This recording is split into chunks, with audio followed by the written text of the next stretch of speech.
That man was just walking down this road shooting into the air, and that's when she called police. In addition to voting for who's going to represent us on a state and local level, voters have to vote on 12 different amendments, and I'm sure you've seen those signs too, telling you to vote yes or no on certain issues. I guess except for us, but those I was about to say, we're not off. You're like, but I'll tell you, and you know where we're not? The theme parks. And you know there are going to be big crowds out there in the theme park areas today.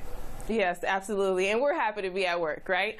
So we're taking a live look right now at I-4 at Universal. As Greg was saying, you know, traffic is going to be picking up for folks who are planning any type of trips, going to the theme parks. The good news is that you're not going to run into any major issues that will be slowing you down. We're showing you the mail-in room now, and we're walking over to the room where the election day ballots are being processed. Now, once we get closer, you'll be able to see that there are 2 elections officials staffed at every tabulation machine. But as I mentioned again, there are thousands of people here waiting to get onto their flights. We want to show you just how long some of these lines are. Excuse me, sir. But as we go through here, now airport officials telling us that this is affecting anyone who is flying out of Terminal A. Over to the left, you can see this is TSA line. No one's able to go through just yet. And over here, you can see the number of people that are waiting just to get through this security area. No, absolutely a completely different level. We just spoke to the executive producer of the parade, hearing people honking all morning. Are doing stuff like that, trying to get through this roadblock. This is what's left of a ceiling fan after it was ripped out during a severe thunderstorm.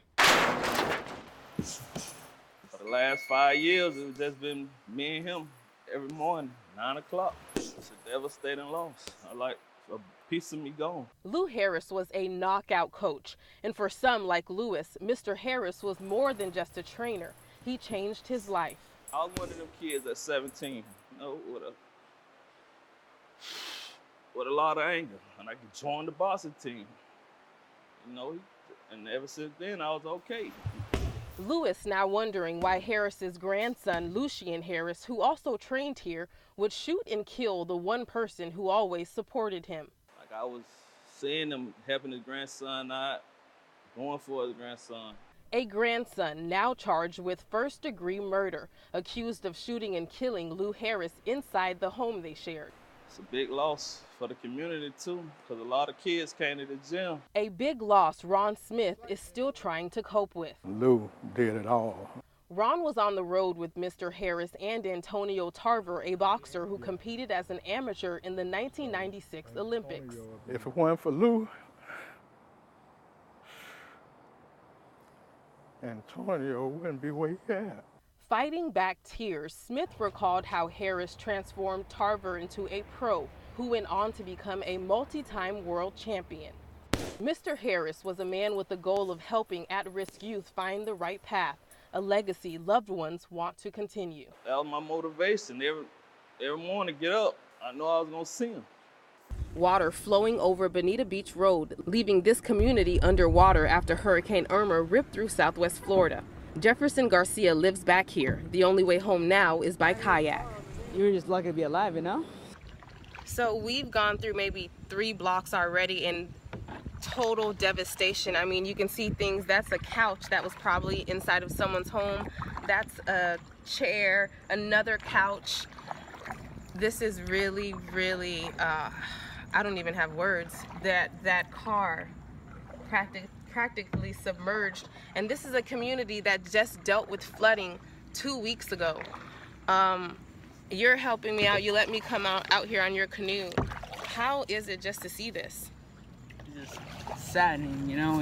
After a while, it starts to sink in the real thought that this is real, and we've lost a lot of our stuff. You know? We got to start from scratch, but just waiting for this water to go down.